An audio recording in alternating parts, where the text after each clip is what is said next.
Makiha ba ikaw og illegal recruitment kung ang imuhang rule o papel referral lang sa ni-apply og trabaho ngadto sa abroad, ngadto sa recruitment agency? Magbantay mo niining mga referral.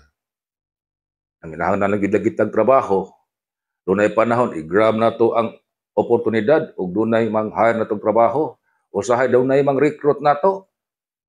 Ang atong trabaho, mang recruit po o mo-apply og trabaho ngadto sa abroad. Wagid ka kahibaw ba na illegal recruiter di ay ang padulngan sa trabahante nga imuhang i-recruit. Maapil ba ka? O referral lang imo? Panalitan doon na kay silingan, ningon ka nga, day, ganahan ka mo abroad nga to sa Japan? Day, nindot kayong trabaho, day.